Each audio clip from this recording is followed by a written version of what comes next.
إن أولى الناس بالمتقون من كانوا حيث كانوا وكما قال رسول الله صلی اللہ علیہ وسلم۔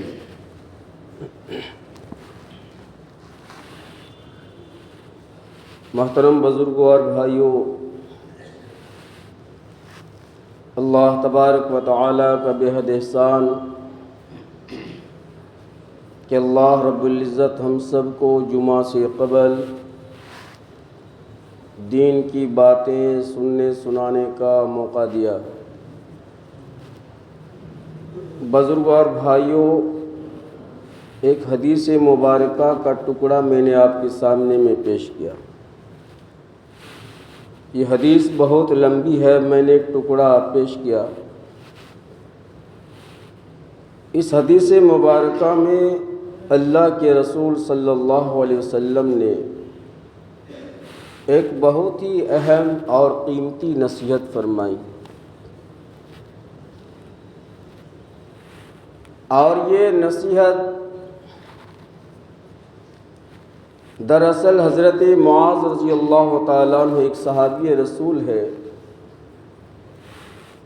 ان کو فرمائی، مگر اسی وقت اللہ کے رسول صلی اللہ علیہ وسلم نے ارشاد فرما دیا تھا کہ اے معاذ، یہ نصیحت صرف تمہارے لیے نہیں ہے، بلکہ اس وقت جتنی بھی میری امتی ہیں اور بعد میں آنے والے جتنے بھی لوگ ہوں گے، ان تمام امتیوں کے لیے یہ نصیحت ہے، اور جو اس نصیحت پر عمل کرے گا اس کو بہت بڑا انعام ملے گا۔ وہ انعام قبر کے اندر بھی ملے گا، میدان حشر میں بھی ملے گا، میدان میزان میں بھی ملے گا، پل صراط میں بھی ملے گا۔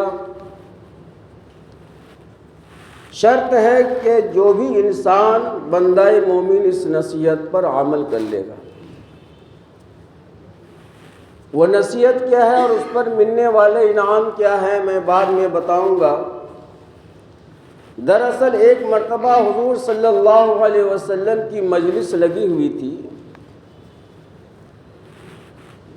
اور اس مجلس کے اندر میں حضرت معاذ رضی اللہ تعالیٰ عنہ ایک صحابی ہیں، وہ بھی حاضر تھے۔ پیارے آقا صلی اللہ علیہ وسلم نے ارشاد فرمایا کہ معاذ، تم مدینہ چھوڑ دو اور یمن چلے جاؤ، اس لیے کہ وہاں تمہاری ضرورت ہے۔ معاذ رضی اللہ تعالیٰ عنہ نے کوئی جواب نہیں دیا، سر کو نیچے جھکا لیا۔ اس کا مطلب یہ تھا کہ تیار نہیں ہے، اور اس کی وجہ یہ تھی کہ نبی صلی اللہ علیہ وسلم کی صحبت کو چھوڑ کر کہیں جانا، مقدس اور متبرک شہر مدینہ کو چھوڑ کر جانا، یہ بہت ہی بڑی بات تھی۔ گوارا نہ کیا، سر کو جھکا لیا، کوئی جواب نہیں دیا۔ حضور صلی اللہ علیہ وسلم سمجھ گئے کہ یہ جانے کے لیے تیار نہیں۔ جب کوئی آدمی کسی سوال کا جواب نہیں دیتا ہے تو اس کا نتیجہ یہی نکلتا ہے کہ وہ تیار نہیں ہے۔ پھر کچھ دنوں کے بعد اسی طرح سے مجلس لگی ہوئی تھی، اور اس مجلس میں حضرت معاذ رضی اللہ تعالیٰ عنہ موجود تھے۔ پھر حضور اقدس صلی اللہ علیہ وسلم نے یہی بات ارشاد فرمائی کہ معاذ، تمہیں مدینہ چھوڑ کر یمن جانا ہے، وہاں تبلیغ کرنا ہے، دین کو پھیلانا ہے، اللہ کی کلمہ لوگوں تک پہنچانا ہے۔ اس مرتبہ بھی حضرت معاذ رضی اللہ تعالیٰ عنہ نے سر جھکا لیا اور کوئی جواب نہیں دیا۔ حضور صلی اللہ علیہ وسلم سمجھ گئے کہ اس بار بھی تیار نہیں۔ پھر کچھ مہینے کے بعد، کچھ مدت گزر جانے کے بعد، پھر تیسری مرتبہ حضور اقدس صلی اللہ علیہ وسلم نے ارشاد فرمایا کہ معاذ، تمہیں مدینہ چھوڑ کر یمن جانا ہے اور وہاں جا کر تمہیں امامت کرنا ہے، دعوت و تبلیغ کا کام کرنا ہے، بھٹکے ہوئے لوگوں کو راہ راست پر لانا ہے، اور وہاں تمہیں گورنر بنا دیا جائے گا، وہاں کا بادشاہ بنا دیا جائے گا، اور یہ میرا حکم ہے کہ تم مدینہ چھوڑ کر یمن چلے جاؤ۔ تیسری مرتبہ حضرت معاذ رضی اللہ تعالی عنہ جب یہ بات سنا تو مجلس سے اٹھ کر گھر چلے گئے اور تیار ہو گئے جانے کے لیے، تیاری کرنی شروع کر دی۔ اپنے ایک بیگ کے اندر میں ساز و سامان لے لیے، اور اس زمانے کا مشہور سواری اونٹ ہوا کرتا تھا۔ ساز و سامان لیتے ہوئے اونٹ پر سوار ہو کر مسجد نبوی کے دروازے پر آ گئے اور اونٹ کو وہاں پر کھڑا کیا اور آ کر عرض کرنے لگا، یا رسول اللہ صلی اللہ علیہ وسلم، میں حاضر ہو گیا ہوں۔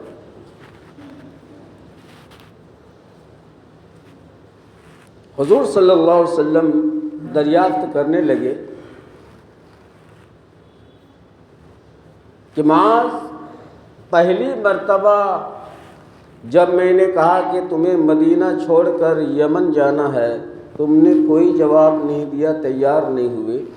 دوسری مرتبہ بھی تم نے کوئی جواب نہیں دیا اور تیار نہیں ہوئی، مگر اس بار کیا ہو گیا کہ تم فوراً اٹھ کر مجلس سے چلے گئے اور تیاری کر کے مسجد نبوی کے اندر آ گئے۔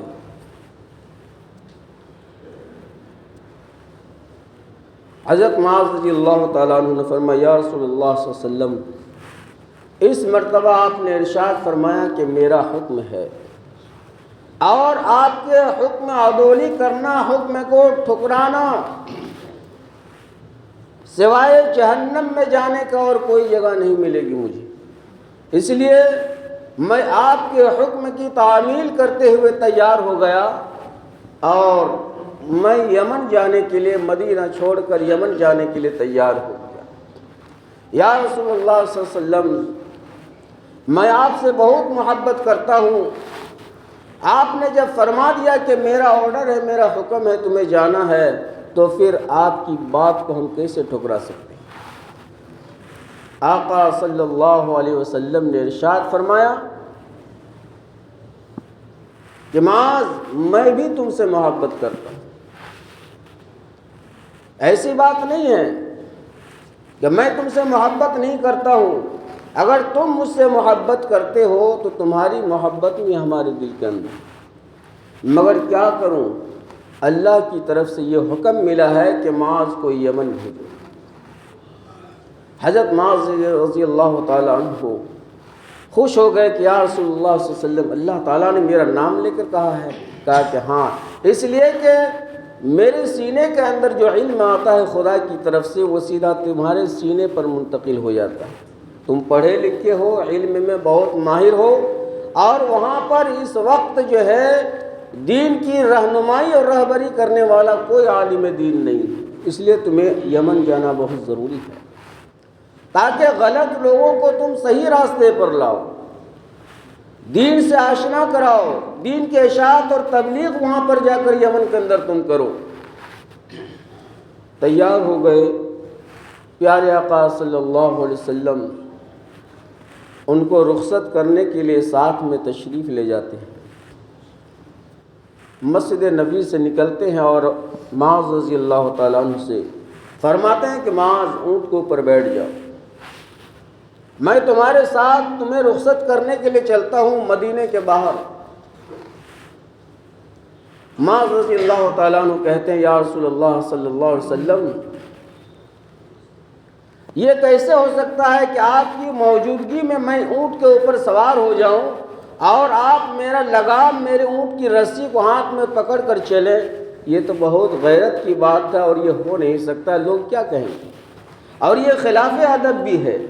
آپ ہمارے جو ہیں نبی ہیں، آپ ہمارے آقا ہیں، آپ جو ہے نیچے رہیں گے اور اوپر میں بیٹھیں گے، رسی آپ کے ہاتھ میں رہے گی، یہ ہماری غیرت گوارا نہیں کرتی۔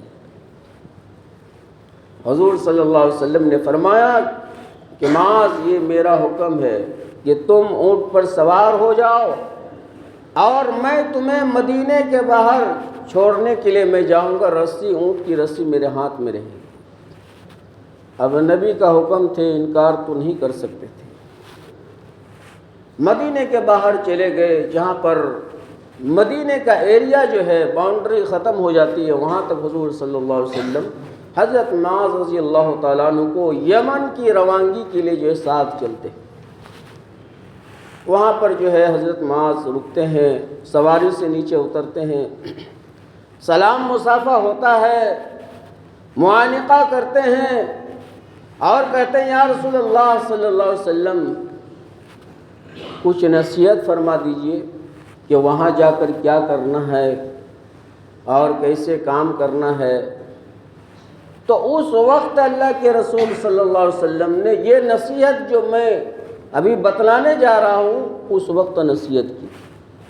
حضرت معاذ کو خصوصاً اور تمام امتی کے لیے جو عموماً یہ نصیحت ہے کہ معاذ، یہ نصیحت جو تم کو میں کرنے اس وقت جا رہا ہوں، تم بھی اور تم سے پہلے یا اور تمہارے بعد جتنے بھی لوگ آئیں گے اگر اس نصیحت پر عمل کر لیں گے تو اس کو جو ہے بہت بڑا انعام ملے گا۔ وہ انعام کیا ملے گا وہ بھی بتاؤں گا۔ یا رسول اللہ، میں تو رخصت ہو رہا ہوں لیکن کچھ نصیحت کر دیجئے۔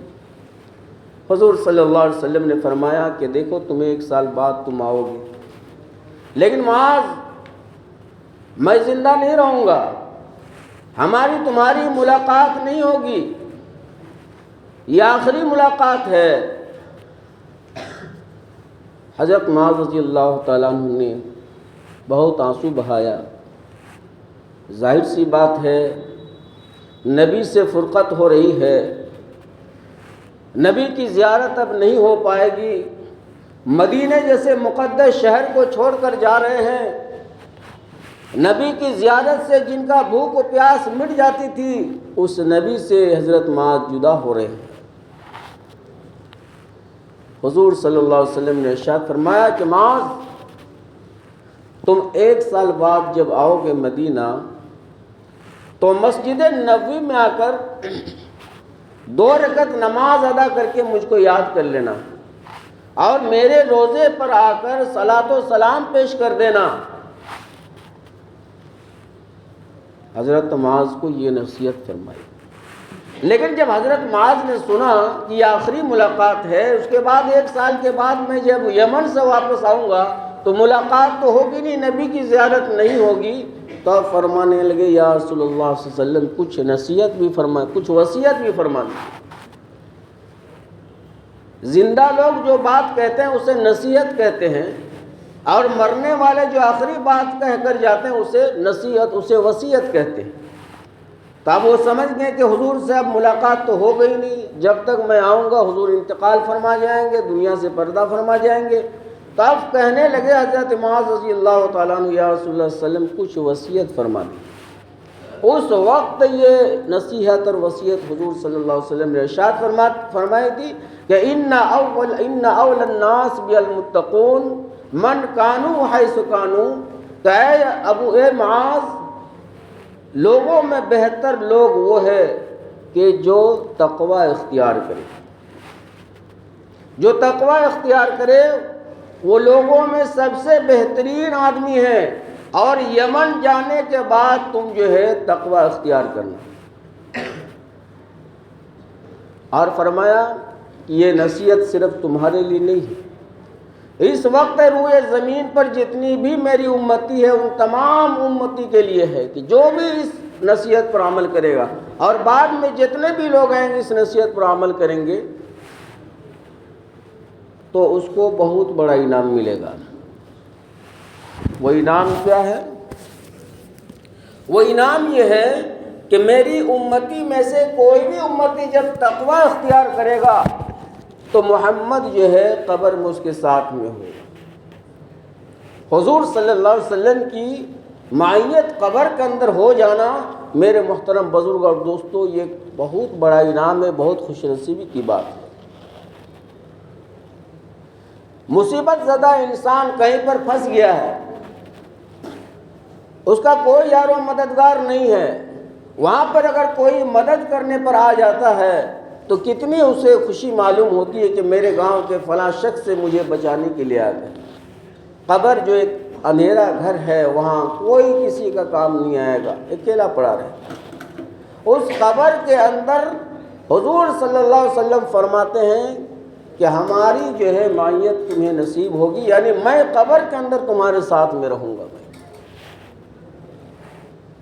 دوسرا جو ہے، جب میدان حشر قائم ہوگا، نفسی نفسی کا عالم ہوگا، کوئی کسی کا پرسان حال نہیں ہوگا، کوئی سفارش کرنے والا، وکالت کرنے والا وہاں پر موجود نہیں ہوگا۔ پیارے آقا فرماتے ہیں کہ میں تمہارے ساتھ رہوں گا۔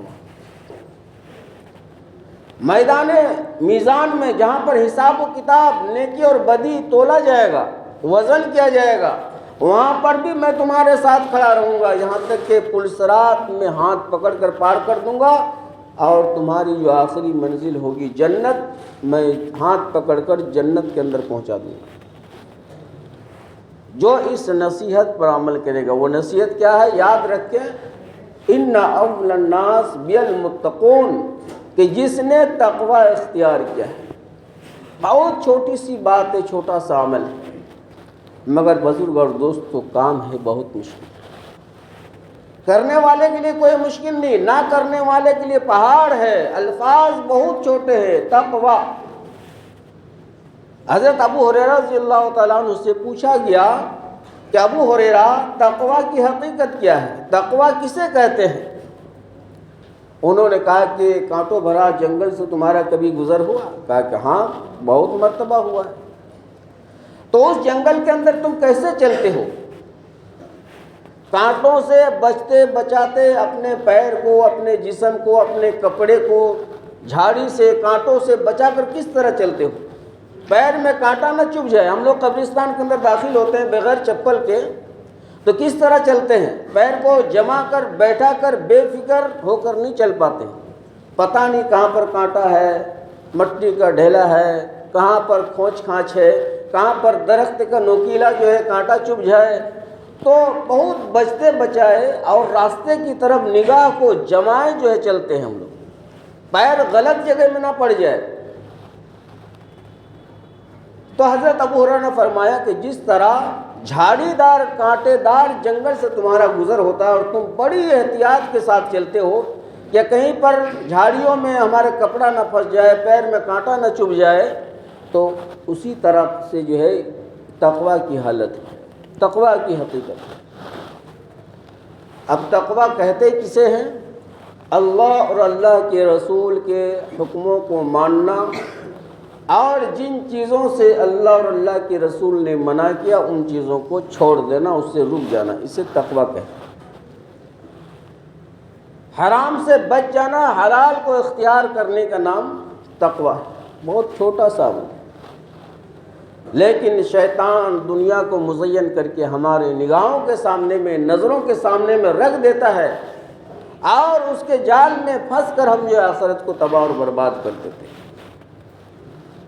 تو میرے محترم بزرگ اور دوستو، عمل چھوٹا سا ہے اور اس پر بہت بڑا انعام ہے۔ انا اول الناس بالمتقون من کانوا حیث کانوا، لوگوں میں بہتر آدمی، انسان وہ ہے کہ جو تقوی اختیار کرے، اور جو بھی تقوی اختیار کرے گا، یعنی حرام سے بچتے ہوئے، حلال کو اختیار کرتے ہوئے، اللہ کے حکم کو مانتے ہوئے، اللہ کی نافرمانی کو چھوڑتے ہوئے زندگی گزار کر جائے گا قبر کے اندر، میرے آقا صلی اللہ علیہ وسلم فرماتے ہیں کہ میں اس شخص کے ساتھ قبر کے اندر موجود رہوں گا۔